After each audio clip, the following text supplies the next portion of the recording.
25. Jumala pojad.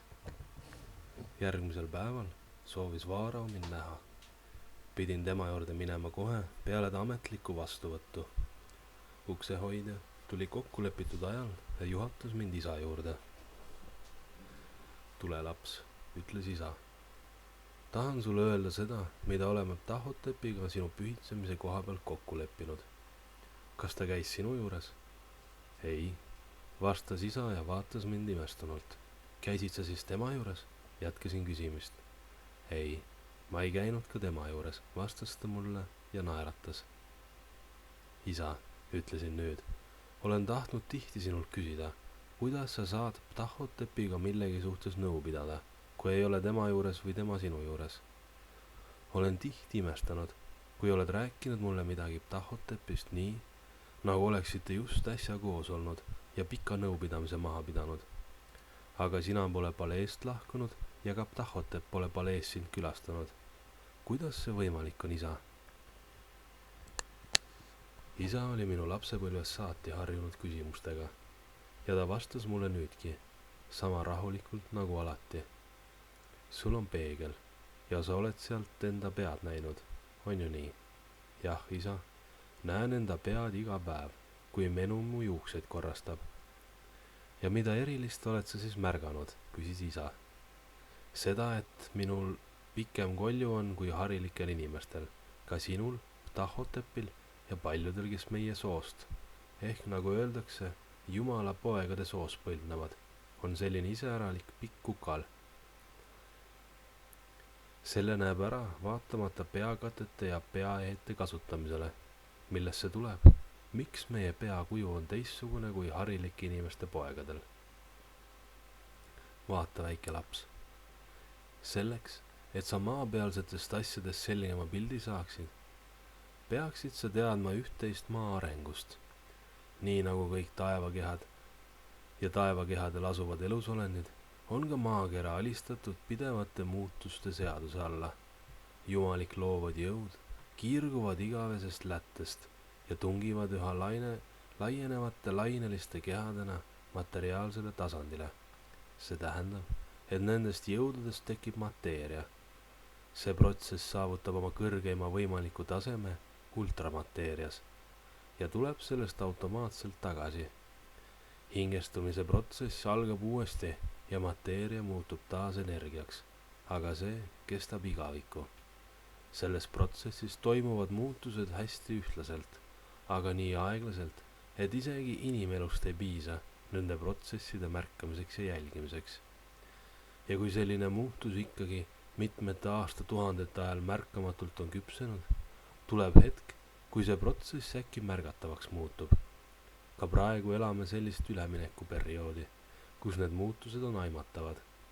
Üks muutusele viitav ilming on see, et maa peal elab eri rahvuseid, kelledel on ümmargune kolp ja keda valitsevad ja juhivad valitsejad, kes on vaimselt palju kõrgemal tasandil ja on ka kehaehituselt erilised. Nad on peenema ehitusega ja neil on pikk kukal. Kunagi elas maa peal rass, mis oli hoopis erilisem kui praegu maa peal elavad inimrassid. See järgis täiuslikult vaimseid seadusi, mitte mateeria seadusi, nagu praegusaegsid inimrassid. Selle teadlikkus oli jumalikul tasemel ja ta väljendas maa peal jumalikku olemust, segamata sellesse mateeriale kuuluvat omadust, egoismi. See rass vääris tõega oma jumalikus puhtuses nime Jumala pojad. Kogu elu põhines vaimsusel, armastusel ja omakasu püüdmatusel. Vaimu ei varjutanud materiaalsed soovid, ahvatlused ja kired. Selle kõrgele arenenud rassi liikmed tundsid kõiki looduse saladusi ja kuna nad tundsid ka täiuslikult oma jõudu ja andsid selle täielikult vaimu valitsuse alla, oli neil võime valitseda ja juhtida loodust tohutu jõuga. Nende teadmised olid piiritud. Nad ei pidanud oma leiba meeletu füüsilise tööga teenima ja selle asemel, et maad oma higiga niisutada, lasksid nad loodusjõududel enda eest tööd teha. Nad tundsid kõiki loodusseadusi, ainete saladusi ka oma olemuse saladusi ja hingede jõudu. Nad teadsid ka saladusi, kuidas energiat mateeriaks muuta ja vastupidi. kuidas mõni mateeria energiaks muutub. Nad olid leiutanud seadmeid ja tööriistu, millesse nad salvestasid mitte ainult kõiki looduslikke jõudusid, vaid ka omi vaimseid jõudusi ja saatsid neid välja kasulike eesmärkide saavutamiseks. Nad elasid rahulikult ja õnnelikult valitseva rassina suurel osal maa territooriumist.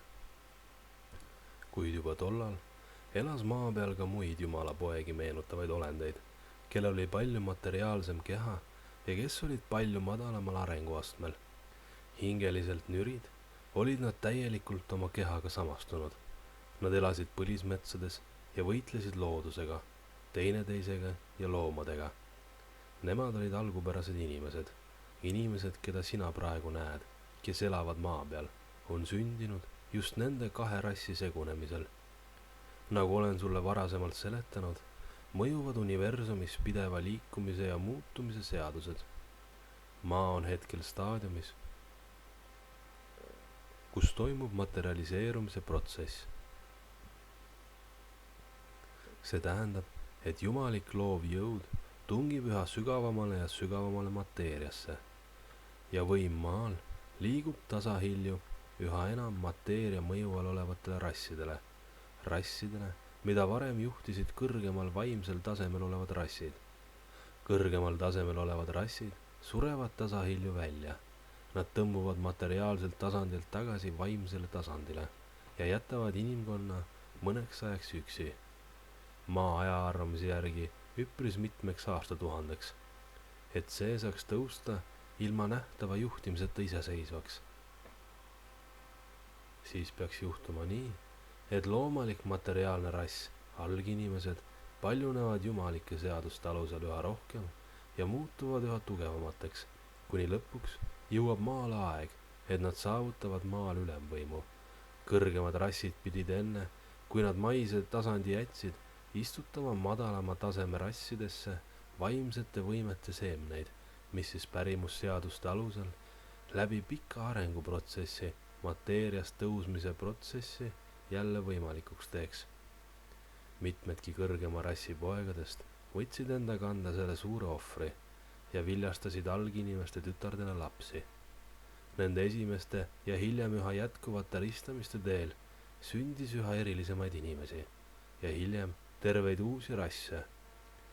Jumala poegade jumalik jõud ja alginimeste tütarde vägev kehaline jõud andsid kokku täiesti erilisi järglasi, ühelt poolt füüsilisi, teisalt hingelisi titaane ja hiiglasi. Oli olemas kehalisi hiiglasi, kes olid pärinud ema poolt alginimese arenematu aju. Neis mõjus isade loov jõud materiaalsel tasandil ja nad olid suure kehaehitusega ja tugevad. Tohutu füüsilise jõuga alistasid nad endale nõrgemad ja nemad muutusid loomalike soovide ajendil kardetud türannideks.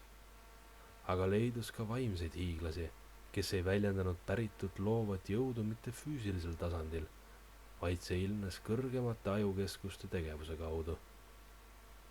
Nende ülesandeks oli juhtida veel mõnda aega madalat, loomalikku ja ennast kehaga samastavat inimrassi, aga ka hilisematest ristamitest tekkinud segaverelisi, et juhatada neid tarkuse, teaduse ja kunsti ehk siis kõrgemate kultuuride juurde. Neid õpetades, liikudes nende ees jumaliku universaalse armastuse, omakasu püüdmatuse ja vaimse suuruse eeskujudena. On ju ka tänapäeval olemas riike, kus valitseb võimuiha ja türannia ja samas on ka teistsuguseid riike, kus võimul on tarkus ja armastus. Kõik see kaob vähehaaval ja inimkond saab teada suurtest pühitsetutest ja nende salajastest teadmistest ainult pärimusjuttude kaudu. Aga pärimusseaduste alusel on võimalik, et isegi maa pimedatel ajajärkudel sünnib mõni jumalapoeg inimkehasse, et näidata inimkonnale teed, mis viib välja pimedusest ja õnnetustest. Isa, küsin, kas meie maa ongi jumalapoegade maa? Ei, lapsuke. See maaosa, mis oli jumalapoegade maa ja kodu, hävines täielikult. Jumaliku rassi järeltulijaid jäi viimaks väga väheseks, sest nad jätsid lõpupoole oma maised majad ega materialiseerunud enam. Neid jäi alles maakera erinevatesse osadesse ainult üksikuid ja nad loovutasid võimu üha vägevamaks muutuvale inimrassile. Aga nende kahe rassi segunemisel sündis ka selliseid indiviide, kes pärisid isa poolt maagilised teadmised, aga ema poolt loomalik materiaalse egoistliku hoiaku. Nad hiilisid templitesse.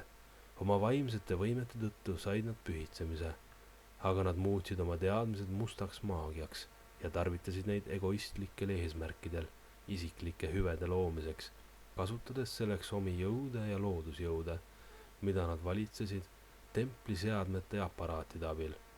Selles maaosas, mis oli veel asustatud jumalapoegade poolt, nähti, mis tulemas on. Jumalapojad teadsid, et need jõud hävitavad armutult need, kes seda valedel eesmärkidel kasutavad, mitte jumalik omakasu püüdmatult, vaid saatanlik egoistlikult. Nad teadsid, et mustad maagid ruttavad oma hävingu poole. Nende pime ahnus põhjustas üldise hävingu. Siis ehitasid viimased jumalapojad hiiglaslikke laevu, mis olid igast küljest suletud ja eristatud ka selliste jõudude mõjudest, mis mateeriast läbi tungida suutsid. Nad täitsid laevad saladuskatte all oma seadmetega, viisid sinna ka oma pereliikmed ja loomad, sulgesid kõik avad ja lahkusid sellest maaosast, mis hävingule määratud oli. Osa neist purjetasid põhja, osa itta, osa lõunasse ja osa saabus siia läände. Mustade maagide jõud ei käinud aga peagi enam seadmetest üle. Nende ülesandeks oleks pidanud olema neist seadmetest kõrgemate kosmilis-jumalike jõudude säilitamine ja juhtimine, sest nende jõudude ainuke allikas maal oli ja on inimene ise. Aga mida isekamaks need inimesed muutusid, seda rohkem muutus ka jõuvool, millega nad neid seadmeid laadisid, et neid edasi kasutada. Ja siis ühel päeval, kui jumala pojad juba piisavalt kaugel olid, juhtus õnnetus. Üks must maag juhtis tahtmatult jõu, mis hajutab mateeriat, ehk teisiti öeldes muundab seda teistsuguseks energiaks oma kehasse. Aga kui see protsess juba korra on käivitunud, mõjub juba energiaks muutunud aine hävitava jõuna edasi, seni, kuni ta on dematerialiseerunud kõik, mis ette jääb. Nii hävines terve maailma jagu, seni, kuni selle protsessi kaudu taas tekkinud energiat seda protsessi pidurdama hakkasid ja lõpuks lammutavad jõud oma mõju kaotasid. Kogu dematerialiseerunud maaosa muutus kiirgusenergiaks, mis tõusis maa atmosfääri kõrgemate kihtideni ja pöördus sealt tagasi muundunult peaaegu kõikide mateeriate algkujul. Jätkuvate muundumisprotsesside käigus sööstis see tohutu mass lõputu vee, muda ja liivalademena tagasi maale. Sellesse kohta, kus need sademed maaga kokku põrkasid, jooksid kokku ka maailma merede veemassid. Teise maakera poole maajaod rebenesid sellest tohutust vapustusest ja eemaldasid tasakaalu otsides üha kaugemale teineteisest, kuni nad saavutasid enam-vähem praegused asukohad. Osaliselt hävinud maaosa riismed on säilinud tohutu liivakõrbena ka meie maal ja on olemas oht, et liivamassiivid tuulte toimel matavad enda alla juba asustatud viljakad maaosad. Jumala poegadel oli laevades tähelepanuväärseid seadmeid, mis hoidsid nende laevad kindlalt horisontaalasendis tasakaalus. Nii pääsesid nad looduse väntsutustest ja laskusid peagi maa peale. Kõikides neis maailmajagudes, kuhu nad oma jala tõstsid, kasvas uus tsivilisatsioon. Nad võtsid kohalike südamed teadmiste, tarkuse ja armastusega. Neist said valitsejad. Neid austati jumalate ja pooljumalatena. Kõige esimesena ehitasid nad sobivad ehitised salajastele seadmetele, et neid täielikult välismaailmast eristada ja nendes peituvaid kõikvõimalikke jõude varjul hoida. Neid ehitisi kutsume me püramiidideks ja neid on maailma erinevates osades, kõikjal, kuhu jumalate pojad oma seadmetega põgenesid. Kuulasin vapustatult jutustust nendest suurtest sündmustest. Mulle selginesid nii mõnedki asjad, millest ma tänaseni aru polnud saanud, aga nii mitmedki asjad jäid mulle veel mõistatuslikuks. Ja nii ma veel edasi küsisingi, kuidas Jumala pojad on toonud siia need massiivsed kaljutükid, ja kuidas on suutnud nad need teineteise peale asetada. Kas sa mäletad, lapsuke, et mainisin korra sulle seda, et Jumala poegadel ei tulnud teha füüsilist tööd, sest nad lasid loodusjõududel selle töö enda eest ära teha. Meil on veel praegugi alles mõned tolleaegsetest seadmetest, millega neutraliseerime maa külgetõmbejõu või siis võimendame seda, ehk siis seadmed, mille abil võime raskusjõudu oma soovide järgi juhtida. Nii saame teha raskeimatki asju kaalutuks või vastupidi, lisada neile kaalu juurde. Kui selline hiiglaslik kivimürakas on tehtud kaalutuks, saab isegi väike laps selle oma väikese sõrmega liikuma lükata või vajalikule kõrgusele tõsta. Laevad lastiti nende hiiglaslike kivimürakatega mägede kõrguseks, ilma et need laevu üle koormaks, sest eelnevalt olid need kivimürakad pikka aega kiiritatud ning siis kaalutuks tehtud. Kõik siin ja mujal maailmajagudes ehitatud suured ehitised, mida inimesed enda jõududega iial teha poleks suutnud, on tehtud just selliste vahenditega Jumala poegade poolt. Seal, kus Jumala pojad oma laevadest väljusid, lõid nad kõrge kultuuri. Kõikjal, kus nad ka praegu valitsevad, juhatavad nad inimesi omakasu püüdmatu armastusega ja ohverdavad ennast nende pärast, viibides veel mõnda aega maa peal, neid õpetades ja neisse vaimseid võimeid siirdades. Enne oli valitseja Vaarao üheaegselt ka ülemvaimulik. Ta oli ühes isikus nii rahva maine kui hingeline juht. Hiljem, kui riik kasvas üha suuremaks, kultuuri ja jõukuse kasvamise tagajärjel jagasid Jumala pojad ülesandeid nii, et üks neist sai maise valitseja ülesanded, samas kui suguharu vanimale, rassi juhatajale said vaimsuse juhtimise ülesanded. Vaarao valitseb maad, kõrgeim vaimulik vastutab templis toimuva eest, ta on kõikide teadmiste valvur. Kuna kõik teadmised on pärit ühest ainsast allikast, annab ka tema pühitsemise teadmistesse, kunsti ja ka suurde pühitsemisesse templis, pühitsemise vaimsesse kunstita kunsti. Nüüd sa tead, miks inimestel, kes põlvnevad lihtrahvast, on peakuju teistsugune kui Jumala poegade järglastel, kes veel praegu moodustavad valitseva rassi. Meil, kellel veel on see piklik kolju, on vaja ainult pisut mõistust kasutada, sest me tunnetame tõde otseselt sisemise visioonina. Meie otseseisine ei ole tugevalt kaardus, sest ajukeskused, kus mõttevõime asetseb, on arenenud vaid sel määral, kui palju on vaja välismõjude märkamiseks ja teadvustamiseks. Selle eest on meil kuklas tugevalt arenenud ajukeskused, need, mis on vajalikud inimese vaimsuse väljendamiseks materiaalsel tasandil.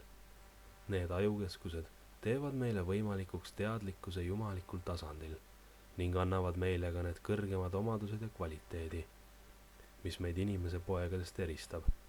Inimesed elavad teadusega praeguses ajas ja ruumis. Meie, ehkki me asume füüsiliselt kehades, naudime täielikku vaimset vabadust, olles aja ja ruumi suhtes täiesti sõltumatud. Jumala teadlikkuse jõu ja ajukeskuste abil võime ajas ja ruumis vabalt liikuda. See tähendab, et võime teadlikkuses soovide kohaselt siirduda nii minevikku kui ka tulevikku. Võime praeguses olemisvormis kogeda minevikku või tulevikku olevikuna. Täpselt sama vabalt võime me vabaneda ruumi ja aja takistustest ja siirdada oma teadlikkuse sellisesse kohta, kuhu soovime. Selles olekus ei ole olemas mitte mingisugust siin või seal, on ainult praegune kõiksus, sest minevik ja tulevik, siin ja seal, on ainult erilised aspektid, erinevad projektsioonid ühest ainsast reaalsusest, igavesest, alati kohal olevast olemasolust, Jumalast. Sinu soontes voolab mõlema rassi veri, oled pärinud meie rassi omadusi, aga samuti vaherassi omadusi ema poolt. Sinus hakkasid kõrgemad organid toimima kahjuks liiga vara, ilma et sul oleks maiselu kogemusi, et sa oleksid saanud oma maist loomust osaliseltki võita. Oled rahulolematu, sest tunned ennast vangina ajas ja ruumis, minevikus ja tulevikus, siin ja seal olemise vahel. Sinus hakkab ärkama vaimsus ja see hakkab ihkama jumalikku vabadust. oled 3 korda järjest pühitsemist soovinud ja nüüd saad selle, siis õpid sa ka teadlikult oma kõrgema funktsionaalsusega organeid kasutama, mis hetkel veel sinust täiesti aktiivsed ei ole. Saavutad ka võime mis tahes ajahetkel samalaadsete olenditega ühenduse saamiseks, nii et saad nendega oma mõtteid vahetada. Me oleme suutelised millal tahes suhtlema vend Tahotepiga ja ka kõikide teiste maa peal asuvate Jumala poegade rassi järeltulijatega ning suudame mõtteid vahetada täielikus teadliku olekus palju paremini kui maisel tasandil teineteisega rääkides, kus tuleks kasutada kurku, keelt ja kõrvu. Võime kohtuda teineteisega teadlikkuses millal iganes ja me tunneme kohe, kui teine on hõivatud või kui ta on millelegi muule keskendunud ja häirime teda ainult siis, kui meil on mõni väga tähtis asi teatada. Muudel juhtudel tõmbume tagasi. Saad nüüd isegi aru, miks ainult sellistele olenditele, kes on täiesti omakasu püüdmatud, saab võimaldada selliseid andeid. Kui seda suudaksid ka egoistlikud inimese pojad, põhjustaksid nad sellise kaose, et kõik peenevad olevused hävineksid. Sageli õhtuti, kui päevased toimetused on tehtud, ilmume või sukeldume teiste teadusse ja selle ühenduse kaudu näeme me teiste mõtteid. Selline ühinemine toimib taolisel moel ainult silmapilgu jooksul, mis muidu 3-mõõtmelises ruumis võtaks palju aega. Kui oleme mõtetes kõik maised toimingud läbi käinud, siirdume oma teadusega kõike teadmise dimensiooni, et igavest jumalikust algallikast endale uut eluenergiat ammutada. Selles olekus oleme jumaliku altterviku identsed ja samuti ühtsed kõikide elusolenditega, kogu kõiksuse ja elu enesega, igavese olemise ehk siis kõikides väljendusvormides olevate olenditega, ka sinuga. Ehkki need olendid, kes oma teadlikkuses veel 3-mõõtmelises maailmas elavad, ei ole sellest teadlikud. Sellegipoolest ärkab iga elusolend unest, saades uue elujõu, on ta siis sellest teadlik või ei ole, et see jõud pärineb jumalikust algallikast. Sa saad oma pühitsemise ja lähed siis käima oma pikka teed. Seda teed pead sa maa peal käima veel kaua peale seda, kui meie, mina ja Tahotet oleme lahkunud 3-mõõtmelisest maailmast ja viibime veel ainult vaimudena maa atmosfääris. Minul on hoopis teistsugused ülesanded kui Tahotepil. Sinu vaimne ja hingeline juhtimine on tema kätes. Aga me kuulume alati kokku läbi igavese terviku. Oleks olnud parem, kui sul oleks olnud jätkunud rohkem kannatust. Aga sina oled selline, nagu sa oled, ning sellele vastav on ka sinu saatus ja sinu tulevik. Sellesse ei saa meie vahele astuda. Terviklikkusest lähtuv jõud saadab sind alati ja aitab sind läbi ka kõige keerulisematest aegadest. Kuna sinu kohus on esindada minu kõrval vaarava abikaasat, ei saa sa neofüütide kombe kohaselt pühitsemisega seotud ajal templis elada. Seega lähed sa sinna igal hommikul, saad seal õpetust ja ülesandeid, teed päeval oma ülesandeid koos teiste neofüütidega, aga õhtul tuled tagasi paleesse. Pidustuste ajal aga tuled templist tagasi varem, õigeks ajaks, et oma kohustusi minu kõrval täita. Võid siis minna juba homme hommikul varab Tahotepi juurde. Aga minul oli veel üks küsimus, millele ma vastust tahtsin saada ning selle tõttu jäin veel hetkeks seisma. Isa vaatas mind küsiva pilguga. Isa, ütlesin mina, oled seletanud mulle, et Jumala pojad võtsid inimeste tütreid abikaasadeks, et vaimseid võimeid edasi siirdada. Kas siis Jumalate tütred ei võtnud samamoodi abikaasadeks inimeste poegi? Miks ainult Jumalate pojad sigitasid lapsi inimeste tütardega, aga mitte Jumalate tütred inimeste poegadega? Isa vaatas mulle sügavalt silma ja ütles, jäta see vastus endale sügavalt meelde. Kui saad sellest tõest õieti aru, võime veel ehk sinu saatust teise suunda keerata.